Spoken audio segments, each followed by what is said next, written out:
ಈವರೆಗೆ ರಾಜಕೀಯ ನಾಯಕರ ವಾದ ಪ್ರತಿವಾದ ಆರೋಪ ಪ್ರತ್ಯಾರೋಪಗಳಿಗೆ ಸೀಮಿತವಾಗಿದ್ದಂತಹ ಇವತ್ತು ಒಂದು ಹೊಸ ಲೆವೆಲ್ ಅನ್ನ ಕಂಡುಕೊಳ್ಳುತ್ತು ಅಂತ ಕಾಣುತ್ತೆ.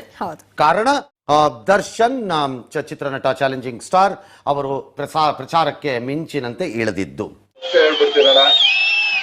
ನಾನು ಯಾವುದೇ ಪಕ್ಷದ ಪರ ನಾನು ಬರಲ್ಲ, ಬರೋದು ಇಲ್ಲ.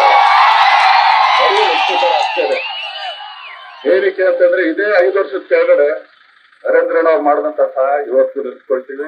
ಪ್ರೀತಿ ಆಶೀರ್ವಾದ ಅಂತ ಕೇಳ್ಕೊಳ್ತೀವಿ. ಆಮೇಲೆ ಇನ್ನೊಂದು ಇಲ್ಲೇ ಮಾಧ್ಯಮದಲ್ಲಿ ಇದ್ದಾರೆ, ಈಗಲೇ ಹೇಳ್ಬಿಡೋ ನಮ್ಮ ಏನೇನೋ ಹಾಕ್ಬಿಟ್ರೆ ಅಂದ್ರೆ ತುಂಬಾ ಕಷ್ಟ ಆಗ್ಬಿಡುತ್ತೆ. ಏನು ಮಾಡಕ್ಕಾಗಲ್ರಪ್ಪ, ಟೈಮಿಂಗ್ ಹಂಗಿದೆ. ನಾವ್ ಏನ್ ಮಾಡೋಣ? ಇದು ಚುನಾವಣೆ ಸಮಯ, ಸಂಘರ್ಷ, ಗಲಾಟೆ, ದ್ವೇಷ, ಗೋಜಲು, ಬಡಿದಾಟ ಅಂತೆಲ್ಲ ಇದೆಯಲ್ಲ. ಏನಕ್ಕಪ್ಪ ಕಣ್ಣೀರ್ ಹಾಕಿದ್ದು?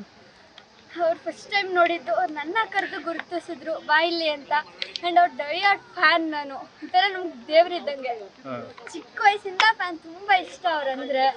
ಅದಕ್ಕೆ ಕರೆದ್ರಲ್ಲ, ಆಗ ನನ್ನ ಅಂತ ಡೌಟ್ ಆಯ್ತು. ಆಮೇಲೆ ಕರೆದು ಶೇಖಂಡ್ ಅವ್ರ ಕಾಲ ಆಶೀರ್ವಾದ ತಗೊಂಡೆ, ಬಿದ್ದು ಖುಷಿ ಆಯ್ತು. ದೇವ್ರನ್ನೇ ನೋಡ್ದಂಗೆ ಆಯ್ತು ಒಂದ್ಸಲ. ಅವ್ರ ಮೇಲೆ ಬಹಳ ಗೌರವ, ಪ್ರೀತಿ, ಪೂಜೆ ಮಾಡುವಂತಹ ಸನ್ನಿವೇಶ. ಅವರನ್ನೇ ನನ್ನ ಹೀರೋ, ಅವರೇ ನನ್ನ ಮಾದರಿ ಎಂದು ಪರಿಭಾವಿಸಿ ಭ್ರಮಿಸುವಂತಹ ಜನಗಳು ಇರ್ತಾರೆ. ಸ್ಟಾರ್ ಚಂದ್ರ ಅವರ ಪರವಾಗಿ ಪ್ರಚಾರ ಮಾಡ್ತಾ ಇದ್ರಿ, ಅಂದ್ರೆ ಯಾವ ಒಂದು ವಿಚಾರನ ಇಟ್ಕೊಂಡು ಹೇಳ್ತಾ ಇದ್ದೀರಾ ಸರ್? ಜನರುಗಳು ಈ ತರ ಮತ ಹಾಕ್ಬೇಕು ಅಂತ. ಸರ್ ಇಲ್ಲ, ಮತನ್ ಮಿಸ್ ಮಾಡ್ಕೋಬೇಡ್ರಿ ಅಂತ ಹೇಳ್ತಾ ಇದೀನಿ. ಯಾಕಂದ್ರೆ ಮತ ಹಾಕಿದ್ರೆ ನಿಮ್ಗೆ ಕೇಳೋ ಅಧಿಕಾರ ಸಿಗೋದು. ಸೊ ಮತನ್ ಮಿಸ್ ಮಾಡ್ಕೋಬೇಡ್ರಿ. ಆಮೇಲೆ ಹಾಕ್ರಿ, ಒಳ್ಳೆ ವ್ಯಕ್ತಿ ಕೂಡ. ಸೊ ಮಾಡಿದ್ರೆ ನಿಮ್ಗೂ ಒಂದೇನಾದ್ರು ಇದು ಮಾಡಕ್ಕಾಗುತ್ತೆ ಅಂತ ಅಷ್ಟೇ ಹೇಳ್ತಾ. ಏನಕ್ಕೆ ಬಂದ್ರು ಅಂತ ನೇರ ಪ್ರಚಾರ ಬೇರೆ. ಅಂಬರೀಶ್ ತರಾನೋ, ಅನಂತನಾಗ್ ಹಿಂದೆ ನಿಂತಂಗ್ಲೋ, ಯಾರ್ಯಾರೋ ನಿಂತಂಗ, ಅದು ಬೇರೆ. ಈ ರೀತಿ ಪ್ರಚಾರಕ್ಕೆ ಬಂದಾಗ ಯಾಕೆ ಅದನ್ನ ಮಾಧ್ಯಮಗಳು ಕೂಡ ಜಾಸ್ತಿ ನೋಡುತ್ತವೆ. ಫಾರ್ ಎಕ್ಸಾಂಪಲ್ ಮಂಡ್ಯಾಲಿ ಸುಮಲತಾ ಅವ್ರು ನಿಂತಾಗ ಇದು ಒಂದು ಅದರ ಹಿನ್ನೆಲೆಯಲ್ಲೇ ಇದು ಕೂಡ ಇವತ್ತಿಷ್ಟು ಪ್ರಾಮುಖ್ಯತೆಯನ್ನು ಪಡ್ಕೊಂಡಿರೋದು. ಅವ್ರ ಬೆನ್ನೆಲುಬಾಗಿ ನಿಂತಿದ್ರು, ಮಾಡಿದ್ರು, ಏನ್ ಮಾಡ್ತಾರೆ ಈಗ ಅಂತ. ಹಂಗಾಗಿ ಅದಾಗಿರುತ್ತದು.